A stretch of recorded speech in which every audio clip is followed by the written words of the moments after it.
ఒకానొక సమయంలో ఒక గర్భవతి అయిన జింక ప్రసవవేదనతో అడవిలో అల్లాడిపోతోంది. తను తన బిడ్డలకు జన్మనివ్వడానికి ఒక సురక్షితమైన చోటు కోసం వెతుకుతోంది. అప్పుడే ఆకాశంలో పెద్ద పిడుగుపడి అడవిలో మంటలంటుకుంటాయి.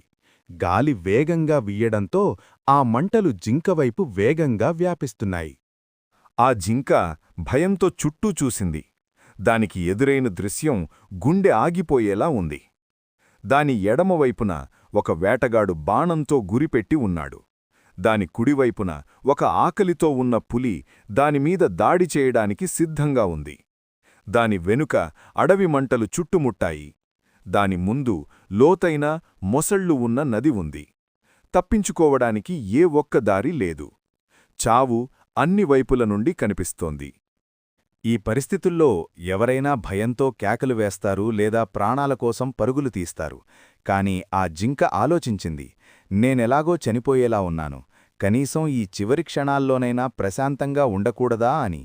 అది భయాన్ని వదిలేసి ప్రశాంతంగా నది దగ్గరకు వెళ్లి నీరు తాగడం మొదలుపెట్టింది. తన బిడ్డలకు జన్మనివ్వడం మీద మాత్రమే దృష్టి పెట్టింది. అప్పుడే ఒక అద్భుతం జరిగింది. ఆకాశంలో ఒక పెద్ద మెరుపు మెరిసింది. ఆ కాంతికి వేటగాడి కళ్ళు జిగేల్మని గురితప్పి బాణం వదిలాడు. ఆ బాణం వెళ్లి సరిగ్గా పులికి తగిలింది. పులి గాయపడి వేటగాడివైపు దూకింది. అదే సమయంలో భారీ వర్షం కురిసి అడవి మంటలు ఆరిపోయాయి. జింక కళ్ళు తెరిచి చూసేసరికి అటు వేటగాడు లేడు, ఇటు పులి లేదు, అడవి మంటలూ లేవు. అది క్షేమంగా తన బిడ్డలకు జన్మనిచ్చింది. ఈ కథలోని నీతి ఏమిటంటే, మన జీవితంలో కూడా కష్టాలు 4 వైపుల నుండి చుట్టుముట్టినప్పుడు గందరగోళపడకుండా ప్రశాంతంగా ఉండండి. మీరు చేయగలిగిన పనిని ప్రశాంతంగా చేస్తే దారి దానంతట అదే దొరుకుతుంది.